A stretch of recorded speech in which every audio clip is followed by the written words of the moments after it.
Hydrogen পরমাণুর বিভিন্ন কক্ষপথে ইলেকট্রনের শক্তি কত হবে, এরকম সম্পর্কিত এমসিকিউ আমরা কিন্তু অ্যাডমিশন এবং একাডেমিক অনেক জায়গায় আসতে দেখি, তাই না? চলো এরকম একটা কোশ্চেন আমরা অর্থাৎ এমসিকিউ কোশ্চেন সলভ করি। এখানে আমরা একটা কোশ্চেন লিখেছি, হাইড্রোজেন পরমাণুর প্রথম বোর কক্ষে ইলেকট্রনের মোট শক্তি 13.6 ভোল্ট মাইনাস 13.6 ইলেকট্রন ভোল্ট। তৃতীয় বোর কক্ষে মোট শক্তি কত? তৃতীয় বোর কক্ষে মানে n ইকুয়াল টু 3।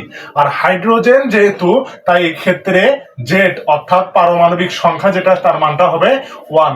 আমরা সবাই জানি ইলেকট্রনের যে মোট শক্তিটা আমরা নির্ণয় করি এনটা হলো যে কোনো মানে কক্ষপথে, তাহলে এটার সূত্র হলো minus 13.6 electron volt into Z square divided by N square. এটা হলো সূত্র, এটা আমরা সবাই জানি। তাহলে এখানে যদি আমরা মান বসাই, দেখো এই জেড এর মান যদি আমরা বসাই কত হবে? জেড এর মান আমরা দেখছি 1, তাহলে 1 স্কোয়ার আমরা বসাবো মান, এবং এন এর মান যদি আমরা বসাই, এন এর মান কত বসাবো বলো তো? এন এর মান কিন্তু 3 বসাবো, তাহলে 3 এর উপর স্কোয়ার, তাহলে উপরে হলো 9, নিচে হলো 1। আর মাইনাস 13.6 কে যদি 9 দ্বারা ভাগ করি, এটা আসবে হলো মাইনাস 1.5 ইলেকট্রন ভোল্ট, যেটা আছে হলো এ নম্বরে। সুতরাং এ number is the correct answer.